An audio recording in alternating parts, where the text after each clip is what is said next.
Hello students, in this video I will explain third chapter of your Flamingo book, which is Deep Water, written by William Douglas.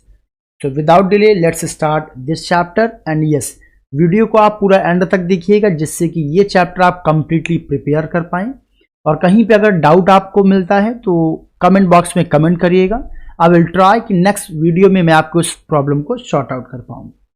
And students, basically ये story William Douglas पे ही based है, तो थोड़ा सा हम author के बारे में भी डिटेल्स कलेक्ट करेंगे before entering in the main story, main part of this chapter. So if I talk about William Douglas, यहाँ पे आप इनका एज स्पैन देख सकते हैं 1898 to 1918। Was born in Maine Minnesota, यहाँ पे इनका जन्म हुआ था। And after graduating with a bachelor of arts in English and economics, तो इन्होंने इकोनॉमिक्स और इंग्लिश से अपना ग्रेजुएशन कंप्लीट किया और कंप्लीट करने के बाद ही spend 2 years teaching high school in Yakima में इन्होंने लगभग 2 साल तक वहाँ पे टीचिंग किया। And however he got tired of this and decided to pursue a legal career, और बाद में उन्हें ये प्रोफेशन ज़्यादा सूट नहीं किया तो उन्होंने प्लान किया कि वो लीगल करियर यानी कि LLB वगैरह लॉ के फील्ड में अपना करियर सेट करेंगे।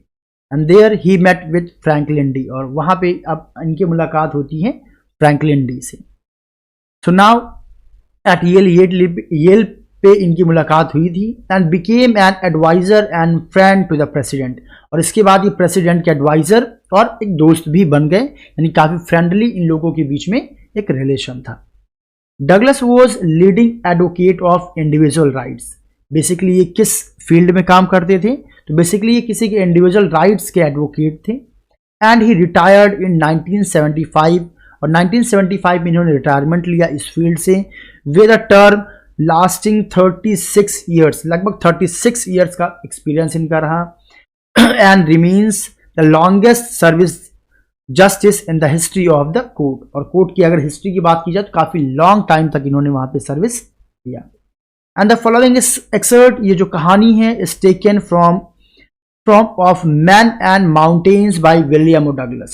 सो विलियम ओ डगलस ने की एक स्टोरी है मैन एंड माउंटेन्स, इसी का ये एक एक्सर्ट है, इसी का ये अंश है जो कि इस चैप्टर में हम लोग पढ़ेंगे। इट रिवील्स, ये बताता है how as a young boy William Douglas nearly drowned in a swimming pool, और इस अंश में, इस कहानी में ये बताया गया है कि जब वो एक यंग बॉय थे, छोटे बच्चे थे, तो किस प्रकार लगभग एक बार स्विमिंग पूल में डूब ही गए थे। In this essay he talks about his fear, इस एसे में हम लोग बात करेंगे उनके डर के बारे में, और किससे डर, वो डर है वाटर से, पानी से। एंड देयर आफ्टर, इसके बाद how he finally overcame it, और अंत में जानेंगे कैसे आखिरकार उस डर पे वो विजयी प्राप्त कर पाए। And now notice how the autobiographical part of the selection is used to support his discussion of the fear. Friend में हम देखेंगे कैसे ये फियर के टर्म को क्लासीफाई करता है। This was the basic detail about William O Douglas. अब हम आते हैं अपने मेन स्टोरी में। तो यहाँ पे बस कहानी यही है कि विलियम ओ डगलस के साथ एक घटना घटी थी बचपन में, जिसकी वजह से पानी से उन्हें काफ़ी डर लगने लग गया था। फिर कई सारे ऑप्शंस उन्होंने ऑप्ट किए अपने इस फियर को दूर करने के लिए। एंड में फियर कैसे दूर हुआ, कैसे कंफर्म हुआ, इन सारी बातों की इस स्टोरी में हम लोग जानेंगे। तो धीरे धीरे शांति के साथ आप लोग बिल्कुल एंड तक इस वीडियो को देखिएगा। चलिए, सो विलियम डगलस बताते हैं कि इट हैड हैपेंड, ये जो पानी से डरने वाली जो घटना कब हुई थी। ही सेइंग दैट स्टोरी के स्टार्ट में, it had happened when I was 10 और 11 years old, जब मैं 10 या 11 साल का था तब बताते हैं क्या घटना थी, आगे जानेंगे। विलियम डगलस कहते हैं कि आई हैड डिसाइडेड, मैंने डिसाइड किया। कब डिसाइड किया उन्होंने, जब वो 10 और 11 year old थे, 10 या 11 साल के थे, तब उन्होंने कुछ डिसाइड किया। क्या डिसाइड किया, लर्न टू स्विम, कि वो सीखेंगे स्विमिंग कैसे की जाती है। And there was a pool at YMCA in Yakima में एक YMCA पे एक पूल था, that offered exactly the opportunity, और उसने उनको ये मौका दिया स्विमिंग सीखने का। फिर आगे क्या हुआ, द याकिमा रिवर वॉज ट्रचरस, जो याकिमा रिवर थी थोड़ी सी खतरनाक थी, यानी कि बहुत ही ईजी वे नहीं थी कि आप इजीली वहाँ पे स्विमिंग कर पाएँ। और जो डगलस की माँ थी, mother, continually word against it, और हमेशा जब उन्होंने सीखने की प्लानिंग की तो हमेशा वार्निंग दिया करती थी अपने बेटे को कि ये खतरनाक जगह है स्विमिंग सीखने के लिए, तो थोड़ा सा अलर्ट रहना। और कैसे आगे वार्निंग दिया करती थी, and kept fresh in my mind the details of each droning in the river, और उस रिवर में जितनी भी डूबने की घटनाएं हुई थी उन घटनाओं को बता करके मेरे दिमाग को, मेरे माइंड को बिल्कुल फ्रेश रखती थी कि वाकई वो जगह बहुत ही खतरनाक है, बहुत ज़्यादा ट्रचरस है। बट लेकिन अब विलियम डगलस का क्या मानना था, तो YMCA पूल वॉज सेफ, वो इतना खतरनाक भी नहीं था बल्कि सेफ था। क्यों सेफ था, क्या लॉजिक था, आगे जानेंगे। ये क्वेश्चन आपके एग्जाम में पूछा भी जा सकता है। वो कहते हैं कि it was only 2 or 3 feet deep at the सॉलो and, यानी कि वो बताते हैं कि जो स्विमिंग पूल था उसमें कुछ ऐसे सिस्टम से स्विमिंग पूल बना हुआ था कि एक कॉर्नर पे जो गहराई थी वो कम थी और धीरे धीरे वो गहराई आगे की ओर बढ़ रही थी, और जो सबसे जो सॉलो एंड था वहां पे गहराई केवल और केवल 2 या 3 फीट थी, यानी कि वहां पर डूबने के चांस ना के बराबर थी। एंड आगे वो बताते हैं कि while it was 9 feet deep at the other, और जो मैक्सिमम डेप्थ थी दूसरे एंड पे थी और उसकी गहराई थी 9 feet, and the drop was gradual, और सबसे अच्छी बात ये थी कि ये जो ड्रॉप था, ये जो गहराई थी कहीं अचानक नहीं बढ़ी थी बल्कि धीरे धीरे, यानी कि बिल्कुल सॉलो एंड पे ये तो 2 to 3 feet था, जैसे जैसे आप आगे बढ़ते जाएंगे वैसे वैसे इसकी गहराई बढ़ रही थी। अब जब वो वहां पे ट्रेनिंग के लिए गए तो यहाँ वो बता रहे हैं कि I got pair of water wings, मुझे स्विमिंग पूल में जाने के लिए वाटर विंग्स मिले जो कि सेफ्टी प्रिकॉशंस के हिसाब से बहुत बढ़िया होता है। And went to the pool, और कहते हैं मैं वो पहन करके पूल में चला गया। आगे खैर वो एक बात और बताते हैं कि मैं पूल में चला तो गया but I hated to walk naked into it, लेकिन वो कम कपड़ों में, कॉस्ट्यूम जो आपकी स्विमिंग पूल की होती है उसमें बहुत ही कम कपड़े आपको पहनने होते हैं, लगभग ये समझिए कि अंडर गारमेंट्स ही यूज होती हैं। So I hated to walk naked into it, कहते मुझे खैर बहुत नफरत होती थी उन कॉस्ट्यूम्स को पहन करके उसमें जाना, लेकिन अब उन्हें सीखना भी था, वो डिटरमाइंड थे कि मुझे स्विमिंग सीखना है। तो कहते कि शो माई स्किनी लेग, मुझे बहुत शर्म आती थी कि मैं अपने उस स्किनी पतले पतले पैरों को लोगों को दिखाऊं वो छोटे छोटे कपड़े पहन करके, लेकिन I subdued my pride and did it, लेकिन मैंने अपनी प्राइड को, अपने इस घमंड को सबड्यूड किया, दबाया और ऐसा किया, यानी कि वो पूल में गए और उन्होंने अपनी ट्रेनिंग को स्टार्ट किया।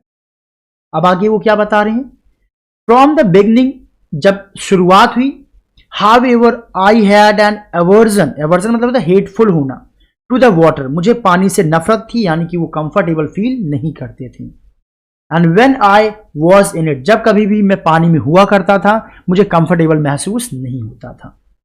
This started when I was 3 or 4 years old, अब वो एक्चुअल में अपनी रियल स्टोरी अब यहाँ पे शेयर कर रहे हैं कि आखिर क्या कारण था कि पानी से उन्हें डर लगने लग गया था। वो बता रहे हैं कि एक्चुअली ये बात तब की है जब मैं केवल 3 या 4 साल का था। And father took me to the beach in California, और पापा मुझे, मेरे फादर कैलिफोर्निया के बीच में ले जाते हैं, वहाँ के समंदर में। He and I stood together in the surf, और जो सर्फ था उसका जो फॉग होता है वहाँ पे मैं और मेरे फादर खड़े हुए थे। आई हंग ऑन टू हिम, मैं उनको तेजी से पकड़ा हुआ था, येट फिर भी the waves knocked me down, तो समंदर की जो एक वेव आई, लहर आई और उसने मुझे नॉक्ड मी डाउन, मुझे टकरा करके मुझे गिरा दिया, और गिराने के बाद उसने क्या किया, स्वेप्ट ओवर मी, वो लहर मेरे ऊपर से होकर के गुजर गई। And I was buried in water, और मैं पानी में लगभग दफन हो गया था। माई ब्रीथ वॉज गॉन, मेरी सांसें बिल्कुल अटक गई थी। एंड आई वॉज फ्राइटेंड, मैं काफी ज्यादा घबरा गया था। फादर लव्ड, पिताजी हंसते हैं, but there was a terror in my heart, लेकिन उस घटना ने मेरे हार्ट में एक टेरर, एक डर, एक भय पैदा कर दिया। At the over powering force of the wave, जो बहुत ही जो खतरनाक जो वेव्स का जो फोर्स था उसने मेरे अंदर एक भय पैदा कर दिया। नाउ अब फिर सब वो आ गए अपने उसी ट्रेनिंग सेशन में, जब वो ट्रेनिंग के लिए गए हैं YMCA पूल में, तो अब क्या बता रहे हैं, तो जो डर था अब क्या हुआ। My introduction to the YMCA swimming pool revived unpleasant memories and stirred childish fear, कहते जब मेरी मुलाकात पहली बार YMCA पूल से हुई, यानी कि जब मैं उसमें उतरा तो उसने रिवाइव कर दिया, फिर से जागृत कर दिया, याद दिला दिया मुझे वो जो अनप्लीजेंट जो मेमोरीज थी बचपन वाली, पानी वाली, जो समंदर में जब मैं गया था, जो घटना मेरे साथ घटी थी, उस याद को उसने याद दिला दिया, रिवाइव करा दिया। एंड चाइल्डिश, जो बचपन में जो डर मेरे अंदर छा गया था, उस डर को उसने फिर से स्टर्ड यानी कि जीवित कर दिया, फिर से वो डर मेरे अंदर आ गया। बट लेकिन इन अ लिटिल वाइल, यानी जब वो स्विमिंग पूल में उतरते हैं तो वो बताते हैं शुरू में तो मुझे डर लगा, लेकिन लिटिल वाइल, थोड़ी देर बाद, आई गैदर्ड कॉन्फिडेंस, मुझे कॉन्फिडेंस मिलना शुरू हो गया, यानी कि उन्हें ये एहसास होना शुरू हो गया कि उन्हें उस पानी के पूल में कोई भी खतरा नहीं है। आगे वो बताते हैं कि I paddled with my new water wings, और फिर क्या था, स्विमिंग पूल में मैं अपने नए वाटर विंग्स की मदद से पैडलिंग करने लगा, यानी कि तैरने की कोशिश करने लगा। कैसे तैर रहे थे वो, watching the other boys and trying to learn by aping them. Aping them means उनकी नकल करके। और मैं ये कैसे कर रहा था वो बताते हैं कि दूसरे लड़कों को देख करके, और मैं कोशिश कर रहा था उनकी नकल करके मैं भी पैडलिंग करने की कोशिश कर रहा था। अब आगे वो बता रहे हैं कि I did this 2 or 3 times on different days, अलग अलग दिनों में मैंने इस काम को मैं 2 या 3 बार मैंने किया। And was just beginning to feel ease मतलब होता है कंफर्टेबल, सहज महसूस करना इन द वाटर। और अब उनका जो डर था बचपन वाला वो थोड़ा सा दूर होना शुरू ही हुआ था। When the miss adventure happened, लेकिन फिर से उनके साथ एक मिस एडवेंचर, फिर से एक घटना घट गई, यानी कि जो बचपन का डर था वो दूर ही हो रहा था, कॉन्फिडेंस मिल ही रहा था, फिर से एक घटना घट जाती है। आइए अब जानते हैं कि आखिर वो घटना कौन सी थी। तो यहां पे ये बता रहे हैं कि I went to the pool when no one else was there. वो एक दिन की घटना बता रहे हैं कि एक दिन जब मैं पूल पे के पास गया तो मैंने क्या पाया कि वहां पे कोई नहीं था। द प्लेस वॉज क्वाइट, वो जगह बिल्कुल शांति से भरा हुआ था। And the water was still, पानी बिल्कुल शांत था। And the tiled bottom was as white and clean as the bathtub, और वहां का जो पानी था पूल का बिल्कुल बॉटम एकदम साफ क्लियरली दिखाई दे रहा था, उसका टाइल्ड बिल्कुल वाइट और इतना साफ सुथरा था जैसे कि किसी बाथटब में हम पानी को देखते हैं, बिल्कुल नीट एंड क्लीन, बिल्कुल वैसा ही था। इसका कारण ये था कि अभी कोई भी वहां पे आया ही नहीं था। अब आगे वो क्या बता रहे हैं कि आई वॉज टिमिड, लेकिन मैं बहुत कायर महसूस कर रहा था, मेरे अंदर हिम्मत ही नहीं आ पा रही थी अबाउट गोइंग इन अलोन, कि मैं अकेले पूल के अंदर जाऊं। So I sat on the side of the pool and to wait for others, इसलिए मैं पूल के साइड में बैठ गया और दूसरे फ्रेंड्स का वेट करने लग गया कि जब वो आएंगे तब मैं उनके साथ पूल में एंटर करूंगा। लेकिन फिर क्या हुआ, I had not been there long, मैं वहां लंबे समय तक रुका ही नहीं था। व्हेन, जब, in came a big bruiser of a boy, एक बहुत ही मजबूत हट्टा कट्टा बदमाश बच्चा आया, लड़का आया। एंड प्रोबेबली 18 ईयर्स ओल्ड, लगभग वो 18 साल का था।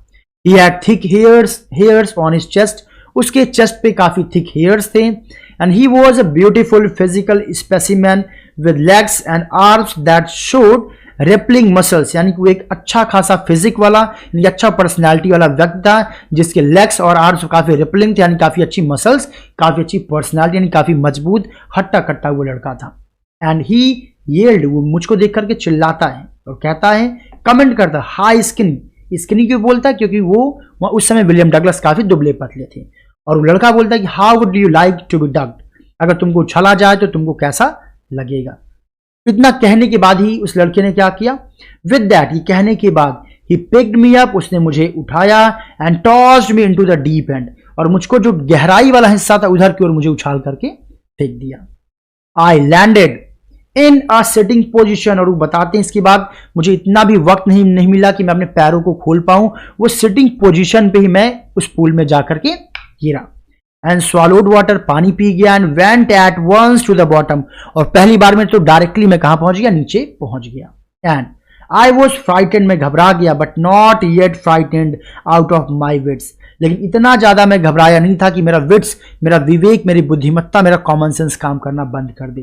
यानी कि वो बता रही मेरा कॉमन सेंस अभी भी काम कर रहा था। बता रही ऑन द वे डाउन, और जब मैं नीचे की ओर जा रहा था, आई प्लान, तभी मैंने प्लान कर लिया, when my feet hit the bottom, जैसे मेरे पैर टाइल को छुएंगे, पूल के बॉटम को छुएंगे, I would make a big jump, एक बड़ी सी जंप मैं लगाऊंगा, and come to the surface, और सरफेस पर आ जाऊंगा, and lie flat on it, और पानी पर बिल्कुल फ्लैट लेट जाऊंगा, and paddle to the edge of the pool, और तैर करके, पैडलिंग करके मैं इस प्रकार से पूल के एज, किनारे पे आ जाऊंगा और मैं बच जाऊंगा। लेकिन आगे वो बताते हैं कि it seemed a long way down, लेकिन जब मैं नीचे की ओर जा रहा था तो वो गहराई मुझे बहुत लंबी दिख रही थी। Those 9 feets were more like 90, और ऐसा लग रहा था वो 9 फीट ना होकर के 90 फीट की गहराई होगी, क्योंकि वो कंफर्टेबल फील नहीं कर रहे थे। इसीलिए हर एक बीतता हुआ माइक्रो सेकेंड मुझे बहुत लंबा लग रहा था। आगे बता दें, before I touched bottom my lungs were ready to burst. और इससे पहले कि मैं बॉटम को टच कर पाता, मेरे जो लंग्स थे वो बर्स्ट, फटने की कगार पे थे, फटने वाले थे, मुझे ऐसा लग रहा था। But when my feet hit bottom, लेकिन जब मेरे फीट ने बॉटम को हिट किया, आई समन्ड ऑल माई स्ट्रेंथ, मैंने अपनी पूरी ताकत को इकट्ठा किया, एंड मेड, और वही किया, वॉट आई थॉट, जो मैंने सोचा हुआ था, was a great spring upward, ऊपर की ओर मैंने स्प्रिंग करने की कोशिश की, उछलने की कोशिश की। अब जब मैंने जंप किया तो बोलते हैं कि आई इमेजिन, मुझे लगा जब मैंने जंप किया कि I would bob to the surface like a cork, एक कॉर्क के ढक्कन की तरीके में उछल करके सरफेस पर, पानी के बिल्कुल ऊपरी सतह पर आ जाऊंगा। इंस्टीड, लेकिन चीजें बिल्कुल उल्टी हुई। आई केम अप स्लोली, मैं बिल्कुल धीरे धीरे ऊपर आया। आई ओपन माई आईज, जब मैंने अपनी आंखों को खोला, सॉ नथिंग बट वाटर, मैं पाया कि कुछ भी नहीं मेरी तरफ, केवल पानी ही पानी, क्योंकि वो वाकई में अभी पानी के अंदर ही थे, अपने प्लान के अकॉर्डिंग वो ऊपर नहीं आ पाए थे। Water that had dirty yellow टिंग टू इट, एक ऐसा पानी जो डर्टी येलो कलर का था। एंड ग्रीव पैंकिंग, अब मेरी जो पैनिकनेस थी वो बढ़ गई। I reached up as if to grab a rope, मैं ऊपर की ओर पहुंचने की कोशिश कर रहा था और किसी रस्सी को पकड़ने की कोशिश कर रहा था कि शायद कोई रस्सी हो, मैं उसको पकड़ करके अपने आप को बचा पाऊं। But my hands clutched only at water, लेकिन हर बार मेरे हाथ पानी पर ही पड़ते थे, यानी कि मेरे हाथ पानी ही आता था, कोई रस्सी मुझे नहीं मिली। आई वॉज सफोकेटिंग, मुझे उलझन हो रही थी, मैं सांस नहीं ले पा रहा था। आई ट्राइड टू येल, मैं चिल्लाने की कोशिश किया, but no sound came out, कोई भी आवाज मेरे मुंह से बाहर नहीं निकली। Then my eyes and nose came out of water, अभी मैंने पाया कि मेरी आंखें और मेरी नाक पानी से बाहर आ रही थी, बट नॉट माई माउथ, लेकिन अभी मेरा मुंह पानी से बाहर नहीं आया था। अब देखते हैं आगे क्या होगा। आगे वो बता रहे हैं कि I flailed at the surface of water, मैं पानी की जो सतह थी वहां पे ऊपर लगभग पहुंचा, एंड swallowed एंड चोक्ड, और पानी को मैं निगल गया, एंड चोक्ड, और मेरे गले में वो जाकर के फंस गया। I tried to bring my legs up, मैंने कोशिश किया कि मैं अपने पैरों को ऊपर ले आऊं जिससे कि मैं तैर पाऊं, पैरों से पैडलिंग कर पाऊं, but they hung as dead weight, लेकिन वो मेरे शरीर में ऐसे लटके रहे जैसे कोई डेड वेट, कोई ऐसा वजन हो जिसमें जो बिल्कुल भी काम ना कर रहा हो, यानी कि इतना ज्यादा डर गए थे कि उनका पैर काम ही नहीं कर रहा था। आगे वो बताती कि पैरालाइज्ड, मैं बिल्कुल पैरालाइज्ड महसूस कर रहा था, एंड रिजिड, बिल्कुल पत्थर से मैं जम सा गया था, जैसे मेरी बॉडी काम ही नहीं कर रही है। और तो और a great force was pulling me under, और एक कोई फोर्स थी जो ताकत लगाकर मुझे नीचे की ओर खींच रही थी। आई स्क्रीम्ड, मैं चिल्लाने की कोशिश किया, but only the water heard me, लेकिन जो मेरी आवाज थी वो पानी के अंदर ही रह गई, यानी कि वो बाहर नहीं निकल पाई। I had started on the long journey back to the bottom of pool, और फिर क्या था, मेरी जो नीचे बॉटम की ओर जाने की जर्नी थी वो दोबारा शुरू हो गई, यानी कि वो नरेटर यानी कि विलियम डगलस एक बार ऊपर आए, लेकिन अब वो कुछ कर नहीं पाए, कोई सोल्यूशन उन्हें नहीं मिला, और फिर से अब वो नीचे की ओर जाना शुरू कर दिया पानी में। अब वो कह रहे कि I struck at the water as I went down, इस बार तो जब मैं नीचे जा रहा था तो मानो ऐसा लग रहा था कि मैं इस बार पानी में फंस सा गया हूं, क्योंकि कुछ भी मैं कर नहीं पा रहा था। वो बता रहे हैं कि एक्सपेंडिंग माई स्ट्रेंथ, धीरे धीरे मेरी जो स्ट्रेंथ पावर थी वो डिक्रीज हो रही थी, कम हो रही थी। As one in nightmare fight and irresistible force, जैसे कि जो इरेस्टिबल फोर्स होता है जिसपे आपका कंट्रोल नहीं होता है किसी डरावने स्वप्न में। जब कोई आप नाइटमेयर देखते हैं, डरावना स्वप्न देखते हैं, तो आप चीखने चिल्लाने भागने की कोशिश करते हैं, बट आप भाग नहीं पाते हैं, कुछ कर नहीं पाते हैं। तो यहाँ पे विलियम डगलस बता रहे हैं उनके साथ भी ऐसा ही हो रहा था कि वो करना बहुत कुछ चाह रहे थे, बट वो कुछ भी कर नहीं पा रहे थे। आगे बता रहे हैं कि I had lost all my breath, अब तो ऐसा लग रहा था कि मुझे बिल्कुल भी सांसें नहीं आ रही हैं। माई लंग्स एक्ट, मेरे लंग्स में दर्द होना शुरू हो गया, एंड माई हेड थ्रो, मेरा हेड भी बिल्कुल काम नहीं कर रहा था, वो चकरा रहा था। आई वॉज गेटिंग डिजी, और अब मैं थोड़ा सा डिजीनेस, बिल्कुल थका हुआ महसूस कर रहा था। But I remember the strategy, लेकिन अभी भी मेरी जो स्ट्रेटजी थी वो मेरे दिमाग में थी। कौन सी स्ट्रेटजी? जो पीछे हमने डिस्कस किया है, वो फिर से यहाँ रिपीट कर रहे हैं उसी स्ट्रेटजी को, that I would spring from the bottom of the pool, की जैसे ही मैं पूल के बॉटम में पहुंचूंगा मैं वहां से जंप करूंगा, and come like a cork to the surface, और एक कॉर्क के ढक्कन की तरीके में जंप करके ऊपर आ जाऊंगा। I would lie flat on the water, मैं पानी पे बिल्कुल फ्लैट लेट जाऊंगा। Strike out with my arms, अपने आर्म से स्ट्राइक आउट तैरने की कोशिश करूंगा। And trash with my legs, जैसे कि स्विमिंग करते समय पैरों को चलाते हैं वैसे मैं थ्रैशिंग करूंगा, पैरों को चलाऊंगा और मैं बच जाऊंगा। कैसे? Then I would get the edge of the pool and be safe, मैं एज पे आ जाऊंगा, किनारे पे आ जाऊंगा पूल के और सुरक्षित बच जाऊंगा। और देखते हैं क्या ऐसा होगा। नरेटर बता रहे कि I went down and down endlessly, मैं नीचे बस चला जाता जा रहा था एंडलेसली, यानी कि मुझे वो बॉटम नहीं मिल रहा था। आई ओपन माई आईज, मैंने अपनी आंखों को फिर से खोला। Nothing but water with yellow glow, मुझे कुछ भी नहीं दिखा, फिर से वही पानी, येलो कलर का मुझे फिर से पानी दिखता है। Dark water that one could not see through, इतना डार्क वाटर जिससे कि आप आर पार कहीं देख ना सकें। नाउ आगे बता रही another then sheer and stark terror seized me, इसके बाद बिल्कुल प्योर बहुत ही खतरनाक भय ने, डर ने मुझे सीज कर लिया, अपने कंट्रोल में ले लिया। टेरर एक ऐसा भय दैट नोज नो अंडरस्टैंडिंग, जिसमें कोई भी समझ नहीं होती, कोई भी आपका दिमाग काम नहीं करता है। Terror that knows no control, एक ऐसा भय जिसपे आपका कोई भी कंट्रोल नहीं होता है। Terror that no one can understand who has not experience, एक ऐसा डर मेरे अंदर आ चुका था, एक ऐसे डर ने मेरे ऊपर कब्जा कर लिया था जिसको कोई नहीं समझ सकता है, केवल वही समझ सकता है जिसने वाकई में एक्सपीरियंस किया हो। जिसने इस डर को खुद एक्सपीरियंस नहीं किया है उसको वो समझ नहीं पाएगा।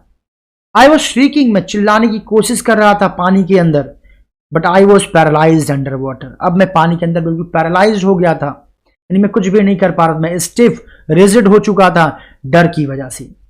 आगे वो क्या कर, even the screams in my throat were frozen, यहां तक कि जो मैं चीखने की कोशिश भी कर रहा था मानो ऐसा लग रहा था कि वो भी मेरे गले में जम से गए हों।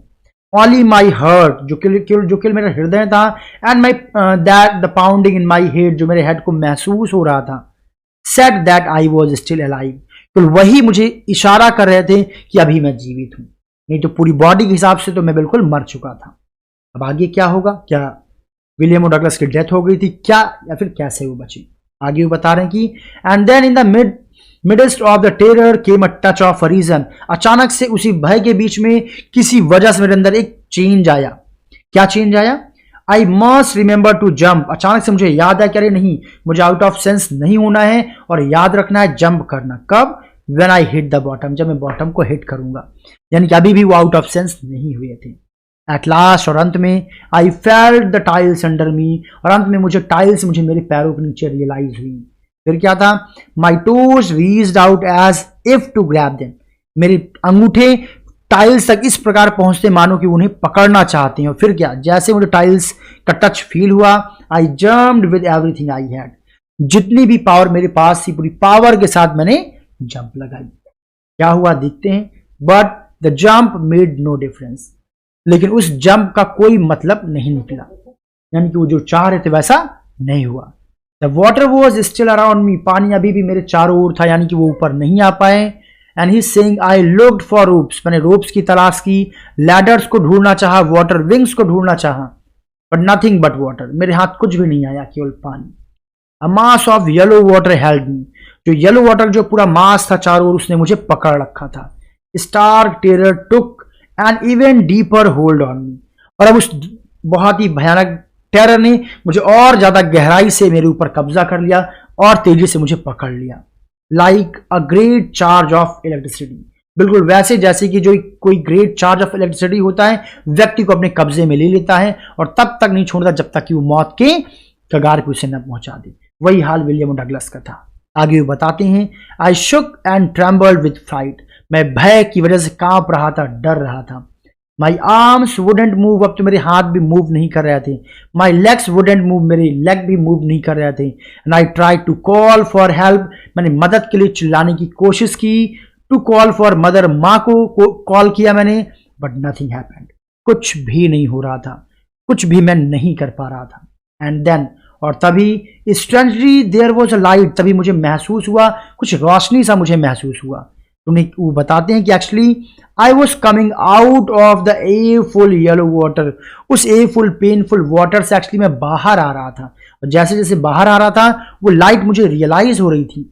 एटलीस्ट माई आईज वर, कम से कम मेरी आंखें तो पानी से बाहर आ ही गई थी। My nose was almost out too, और लगभग लगभग मेरी नाक भी बाहर पानी से आ गई थी। लेकिन फिर आगे वो क्या बताते हैं, then I started down third time, और चूंकि उन्हें स्विमिंग नहीं आती थी तो बताते कि थर्ड टाइम फिर से मैं नीचे जाने इसकी बात शुरू हो गया। And this time he saying that I served of air and got water, फिर से मैंने हवा यानी कि सांस लेने की कोशिश की, लेकिन फिर से वही लास्ट टाइम के तरीके हुआ, गॉट वाटर, मुझे पानी ही मिला, यानी कि उन्हें फिर से प्रॉब्लम हुई। येल्विश लाइट वॉज गोइंग आउट, और जो येल्विश लाइट जो हल्की मुझे दिख रही थी फिर से वो जाना शुरू हो जाती, यानी कि वो फिर से अब नीचे की ओर जाना स्टार्ट हो गए हैं। And then all effort ceased, और वो बता रहे जब तीसरी बार मैं नीचे जाना शुरू किया, अब तक मेरी जितनी भी ताकत थी सब कुछ सीज हो गई, मैं कुछ भी नहीं कर पा रहा था, एकदम शून्य हो चुका था। एंड आई रिलैक्स्ड, मैं बिल्कुल आराम सा महसूस करने लग गया। Even my legs felt limbs, जो मेरे लेग्स थे बिल्कुल लिम्स अपंग जैसे महसूस होने लग गए। And a blackness swept over my brain, एक अंधेरा सा मेरे दिमाग में छाने लग गया। इट वाइप्ड आउट फियर, और सबसे बड़ा चेंज जो मेरे बॉडी में उस समय आया, कभी तक जो मैं घबराया हुआ था, परेशान था, अब जब ये चेंज मेरे बॉडी में आया, ब्लैकनेस मेरे दिमाग में छाने लग गई, तो इसने मेरे डर को भी वाइप्ड आउट कर दिया, खत्म कर दिया। इट वाइप्ड आउट टेरर, वो टेरर जिसने मुझे जकड़ा हुआ था वो भय भी खत्म कर दिया। And there was no more panic, मैं बिल्कुल भी परेशान नहीं हो रहा था। And it was quiet and peaceful, और ये जो अब चेंज आया था बहुत ही शांतपूर्ण, बहुत ही अच्छा लग रहा था। Nothing to be afraid of, और अब मुझे वाकई में किसी चीज से घबराहट नहीं हो रही थी। एंड दिस इज नाइस, ये तो बहुत अच्छा लग रहा था। टू बी ड्रोसी, जैसे मैं किसी निद्रा में जा रहा हूं। टू गो टू स्लीप, मैं सोने जा रहा हूं। And no need to jump, और मानो ऐसा लग रहा था कि जंप करने की जरूरत ही नहीं है। टू टायर टू जंप, और शायद मैं इतना थक चुका था कि मैं जंप करने की स्थिति में भी नहीं था। And he saying it's nice to be carried gently, और काफी अच्छा लग रहा था धीरे धीरे नीचे पानी के डेप्थ में जाना, शायद वो मृत्यु की ओर जा रहे थे। And to float along in space, और उस पानी के स्पेस में धीरे धीरे नीचे जाना, तैरना बहुत अच्छा लग रहा था। टेंडर आर्म्स अराउंड मी, और जो मेरे मासूम से हाथ थे वो मेरे चारों ओर थे। टेंडर आर्म्स लाइक मदर्स, बिल्कुल वो उतने ही मासूम थे जैसे किसी माँ के हाथ होते हैं। And now I must go to sleep, और वो अपने मन में क्या, शायद अब मुझे डेफिनेटली सोने के लिए जाना चाहिए, यानी कि परमानेंट स्लीप, यानी वो डेथ की ओर जा रहे थे। And now I cross to oblivion, और जो सीमा थी यानी कि डेथ की और लाइफ के बीच की, मैं उसको लगभग जैसे क्रॉस कर चुका था। And the curtain of life fail, और जो जीवन का जो पर्दा था मानो ऐसा लग रहा था वो गिर चुका हो, लाइफ समाप्त हो चुकी हो। इतना उन्हें याद है जब पानी में नीचे जा रहे थे। अब आगे वो क्या कहते हैं, द नेक्स्ट आई रिमेंबर, इसकी बात जो मुझे याद है, I was lying on my stomach beside the pool, की मैं पूल के बगल में पेट के बल लेटा हूं, यानी कि उसके बाद जब वो नीचे जा रहे थे फिर उन्हें कुछ याद नहीं आया, यानी शायद वो आउट ऑफ सेंस हो गए थे। बाद में कुछ बच्चों ने, कुछ लोगों ने उन्हें बचाया होगा और पूल के बगल में लिटा दिया होगा। तो वही वो बता रहे, इसके बाद मुझे जो याद है बस यही याद है कि मैं स्टमक के बल, पेट के बल पूल के बगल में लेटा हूं, एंड वॉमिटिंग, उल्टियां कर रहा था। एंड द चैप, चैप मतलब होता है लड़का, and the chap that through me in was saying, वो लड़का जिसने मुझे फेंका था वो कह रहा था कि but I was only fooling, अरे मैं तो केवल मजाक कर रहा था। एंड समवन सेड, तभी कोई उसको कहता है, द किड नियरली डाइड, अरे तुम्हें क्या, बच्चा तो लगभग मर ही गया था। बी ऑल राइट नाउ, ठीक है, let's carry him to the locker room, चलो इसे लॉकर रूम की ओर ले चलते हैं, यानी कि अब चीजें थोड़ी कंट्रोल में थी ना, ही वाज सेफ। अब आगे वो बता रहे हैं डगलस कि सेवरल आवर्स लेटर, कई घंटों के बाद, आई वॉक्ड होम, मैं घर गया, and I was weak and trembling, मैं काफी कमजोर था और कांप रहा था। आई शुक, मैं काफी डरा हुआ था, एंड क्राइड, और मैंने रोया भी, व्हेन आई ले ऑन माई बेड, जब मुझे अपने बेड पे लिटा दिया गया। I couldn't eat that night, और मैं इतना ज्यादा डर गया था, मेरे स्टमक में इतना ज्यादा दर्द था कि मैं उस रात कुछ खा भी नहीं पाया। फॉर डेज, कई दिनों तक, a haunting fear was in my heart, एक डरावना जो डर था वो मेरे हृदय में समाया हुआ था। द स्लाइटेस्ट एक्सर्शन अपसेट मी, हल्का सी भी अगर मैं कोई वर्कआउट कर लेता था मैं बिल्कुल थक सा जाता था। मेकिंग मी वूबली, मुझे कमजोर बना देता था, इन द नीज, घुटनों से, and sick to my stomach, और मेरे पेट में दर्द शुरू हो जाता। I never went back to the pool, फिर क्या था, उसके बाद से मैं कभी भी पूल की तरफ देखने भी नहीं गया। आई फियर्ड वाटर, और मैं पानी से और ज्यादा डरने लग गया था। I avoided it whenever I could, और जब कभी भी मैं वाटर बॉडीज के पास जाता था हमेशा मैं अवॉइड करता था। अब आगे देखिए एक नया टर्म स्टार्ट होगा। लेकिन जब वो बड़े हुए, अब वो क्या कह रहे हैं कि अ फ्यू ईयर्स लेटर्स, कुछ सालों के बाद, when I came to know the waters of Cascades, मुझे कास्केड्स के वाटर्स, समुद्र, जो समुद्र होते हैं, बीच होते हैं, उनके बारे में पता चला। I wanted to get in to the, मेरा मन हुआ कि मैं भी उन वाटर में जाऊं और इंजॉय करूं। And when ever I did, जब कभी भी मैं वहां के बीच में जाता, उस वाटर्स, वहां के वाटर में जाता, whether I was wedding the Titan और बम्पिंग रिवर और बाथिंग इन वार्म लेक और द गॉट लेक, ये कई सारे रॉक्स है, वाटर बॉडीज है, उनके बारे में यहाँ पे ये बता रहे हैं कि चाहे इनमें से मैं कहीं पे भी जाता, the terror that had seized me in the pool, जो डर जिसने मुझे पूल में जकड़ा था, वुड कम बैक, वो दोबारा वापस आ जाता, and it would take possession of me completely, और पूरी तरीके से मुझे कंट्रोल में ले लेता, यानी कि मुझे भय लगने लग जाता, मैं वाटर बॉडीज से दूर भागने की कोशिश करता, और क्या होता, my legs would become paralysed, मेरे लेग्स एकदम पैरालाइज हो जाते, काम करना बंद कर देते, and IC horror grab my hurt, और दिल को ठंड कर देने, एकदम जो डर होता था वो मुझे जकड़ लेता था मेरे हृदय को। अब आगे वो कहते हैं दिस हैंडीकैप, ये जो अपंगता थी, जो डर था पानी से, स्टेड विद मी, हमेशा मेरे साथ रहा, as the years rolled by, जैसे जैसे साल बीतते गए।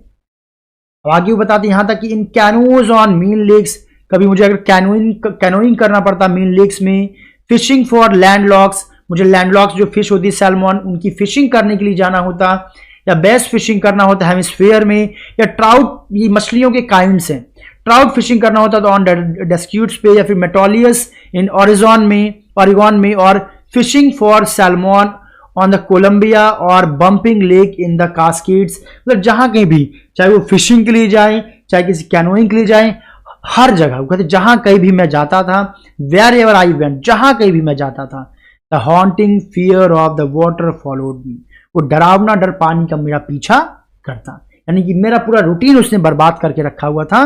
It rained my fishing trips, ये ऑलवेज मेरी फिशिंग की जो ट्रिप्स होती थी उसको भी बेकार कर देता था। डेप्राइव मीन्स होता है कम करना, deprived me of the joy of canoeing, मैं दोस्तों के साथ किसी पर्पज से कैनोइंग करना चाहता, उसके आनंद को भी ये कम कर देता, या बोटिंग के या फिर स्विमिंग की, हर प्रकार से ये मुझे मेरे लाइफ को डिस्टर्ब करता था एंजॉय करने से, जब कभी भी वाटर बॉडीज के आसपास में लाइफ को एंजॉय करना चाहता। अब आगे वो क्या कहते हैं, आई यूज्ड एवरी वे, मैंने हर प्रकार जितने भी हो सकते थे इस्तेमाल कर लिए। I knew to overcome this fear, कि इस फियर से मुक्ति पाने के लिए जो भी रास्ते थे मैं अपना चुका था, but it held me firmly in its grip, लेकिन डर ने मुझे अपने ग्रिप में बहुत तेजी से पकड़ा हुआ था। फाइनली, और अंत में, 1 अक्टूबर को I decided to get an instructor, मैंने प्लान किया कि मैं एक इंस्ट्रक्टर ट्रेनर रखूंगा, एंड लर्न टू स्विम, और तैरना सीखूंगा। आई होप स्टूडेंट्स आपको वीडियो जो मैं एक्सप्लेन कर रहा हूं समझ में आ रहा होगा, इसलिए मैं कोई भी अननेसेसरी टॉक नहीं कर रहा हूं कि आप कंप्लीटली फोकस्ड होकर के वीडियो को देखिए। बट यस, अगर वीडियो आपको यूजफुल लगे then don't forget to give your comment in comment section, so that I could know that yes, you are really enjoying this video and my all videos. And if you are a new viewer to my channel, then don't forget to subscribe as well. That's why you all could get all my latest videos. Okay, चलिए आगे continue करते हैं। फिर अब आगे जब उन्होंने trainer hire कर लिया तब क्या कहते हैं, I went to a pool, मैं एक पूल के पास जाता हूँ, and practiced 5 days a week, और सप्ताह में 5 दिन उस ट्रेनर की मदद से मैं वहां पे प्रैक्टिस करता हूँ। कितने घंटे, एन आवर ईच डे, 1 घंटे हर रोज। Now the instructor put a belt around me, वो इंस्ट्रक्टर मुझे कॉन्फिडेंस देने के लिए, सेफ्टी के लिए मेरे चारों ओर एक बेल्ट बांध देता था, and a rope attached to the belt went through a pulley, और जो बेल्ट मेरी बॉडी में बंधी हुई थी वो एक पुल्ली में लगी हुई थी, that ran over a head cable, जो कि केबल से लगी हुई थी।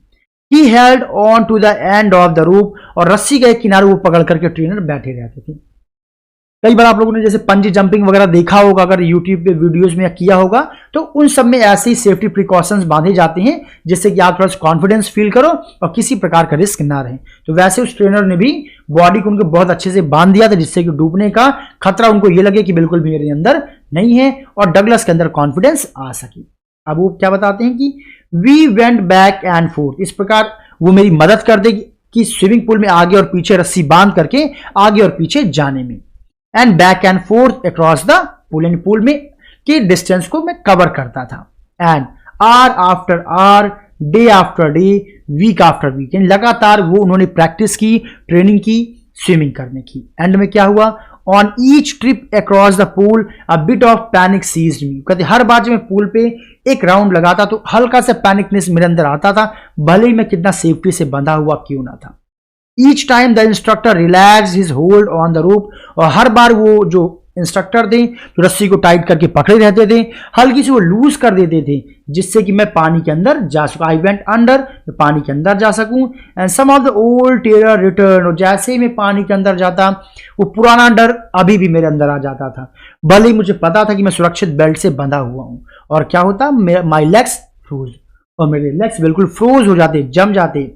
इट वॉज 3 months, लगभग 3 मंथ हो गया, before the tension began to slack, लगभग 3 महीने लग गए। इसके बाद क्या कह रहे हैं, वो बिगन, जो टेंशन थी, जो डर था, बिगैन टू स्लैक, तो डर अब कम होना थोड़ा थोड़ा शुरू हो गया था, यानी कि लगभग 3 महीने लग गए उनके अपने डर को कम करने पे, अब हल्का हल्का उन्हें कॉन्फिडेंस मिलना शुरू हो गया था।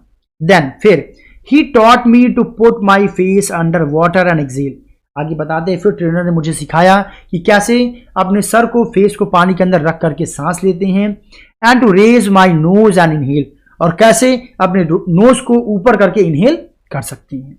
I repeated the exercise 100 of times, मैंने सैकड़ों बार इस एक्सरसाइज को मैंने रिपीट किया।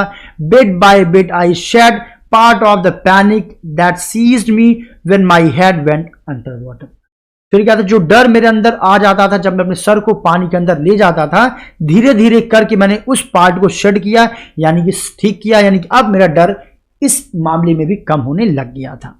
अब आगे देखते हैं क्या है। Now next, he held me at the side of the pool, इसके बाद उन्होंने मुझे क्या सिखाया ट्रेनर ने, मुझे साइड, पूल के साइड में पकड़ लेते, and had me kick with my legs, और मुझे कहते कि आप, मैं अपने पैरों से किक करूं, पानी में मारूं, यानी थ्रैश्ड करूं। For weeks I did just that, लगभग सप्ताह तक मैंने वहां पे, कुछ सप्ताहों तक मैंने ऐसा किया।